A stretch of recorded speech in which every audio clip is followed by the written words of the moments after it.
Hi friends, welcome to Gallant IAS. This is Let's Score 120 Plus in Prelims 2021 series, and here we'll be solving a model question from Indian polity, and based on that we will learn some core facts and concepts to help your prelims preparation. And the question for today is, consider the following statements. The President can nominate 12 members to the Rajya Sabha from among persons having special knowledge or practical experience in literature, art, science, social service, and cooperative movement. Statement number 2. The impeachment resolution of the President of India has to be passed by both the houses of the parliament by a majority of total membership of that house and majority of not less than two-thirds of the members of that house present and voting. 3. The 7th Constitutional Amendment Act of 1956 made provisions for appointing same person as governor for two or more states. Which of the statements given above is or are correct? So regarding the first statement, see, we know that the President of India can nominate 12 members to Rajya Sabha. That's correct. The grounds are, or the persons for experience in art, science, social service, and literature.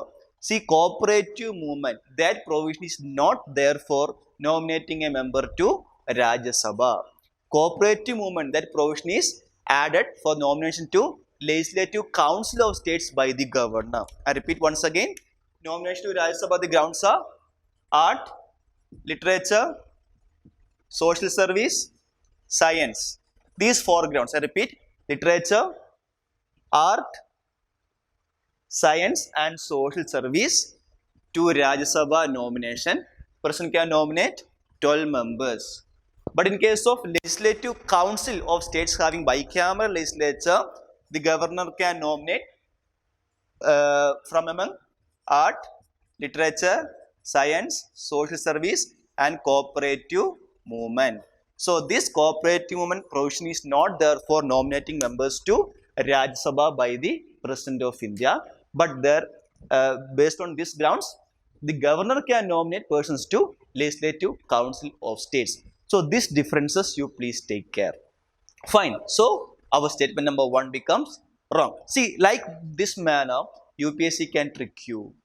So please note on these differences. See, when you study polity, compare those provisions.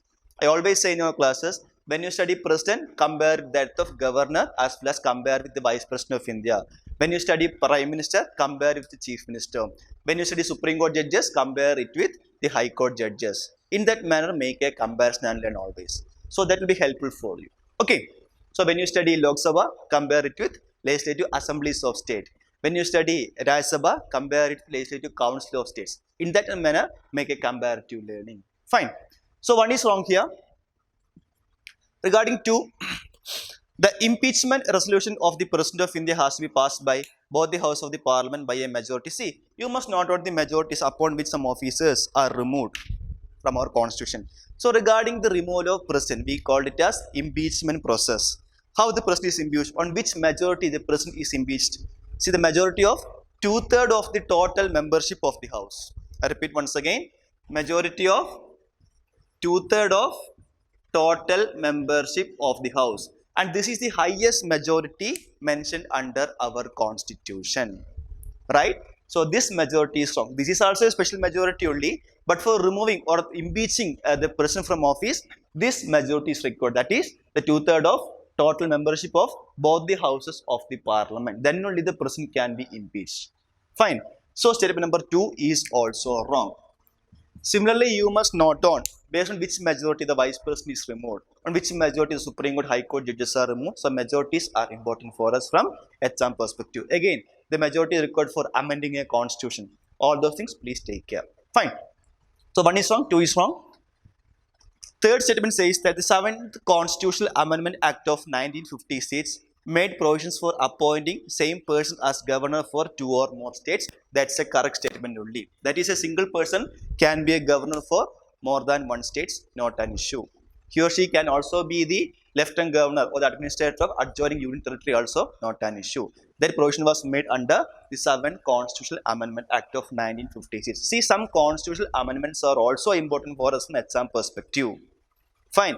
You must note down the first Amendment Act, the 7th Amendment Act, 24th is important for us. Again, 38th, 42nd, 44th Amendment Act, 61st, 69, 86, 73, 74, 91st, again 97, again from 100 onwards, 100, 101, 102, 103. See some important amendments you must please take care, because we must know all those amendments for the purpose of our exam. And for on what provisions these amendments are important also, please note down. Okay, so 1 is wrong, 2 is wrong, 3 is right here. So answer becomes option C, that is 3 only. Okay,